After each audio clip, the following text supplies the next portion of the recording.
دغه شانتي وادم عبادت دی. واده نکاح لا شوی نه دا، واده لا شوی نه دی او ګولیږي او زاریږي میں مر جاواں، میں صدقے جاواں، میں قربان جاواں. او دی ورته وی ایزی لوډ درته وکم د خیرن بچیا.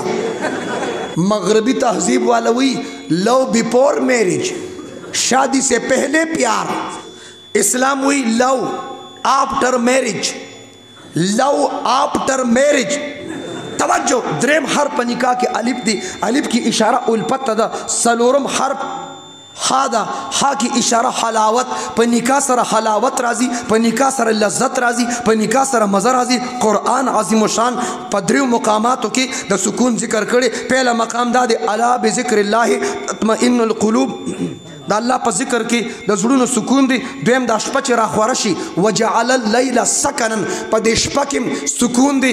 اور دریم چې نکاح دی وکړه، په نکاح سره یو زنانه ته نږدې شوې یا په نکاح سره یو زنانه تا ته را نږدې شوه تو میرے رب نے فرمایا لتسکنوا الیہا، تاکہ اس کے ذریعے سکون حاصل کر سکو، اس کے ذریعے راحت حاصل کر سکو. نوائے دا سکون لار دا نکاح لار دا، دا راحت لار دا نکاح لار دا، د مزه لار د نکاح لار دا. اور صرف اشاره در کوم وضاحت نشم کولی. د نکاح نه علاوه چې چا بل لار اختیار کړه پان کې مزه نشتا، لذت نشتا، خلاوت نشتا، خوند نشتا، سرور نشتا.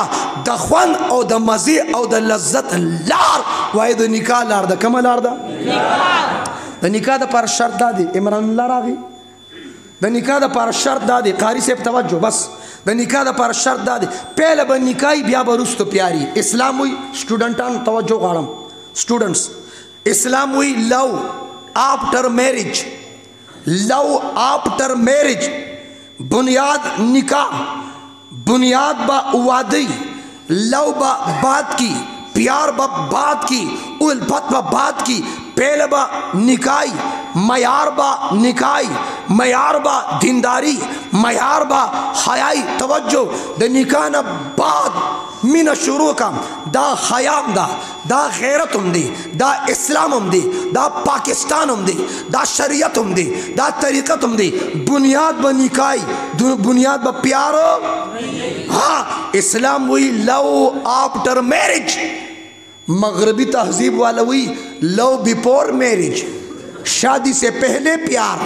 نکاح لا شوی نه دا، واده لا شوی نه دی او ګولیږي او زاریږي میں مر جاواں، میں صدقے جاواں، میں قربان جاواں. او دی ورته وی ایزی لوډ درته وکم د خیرن بچیا.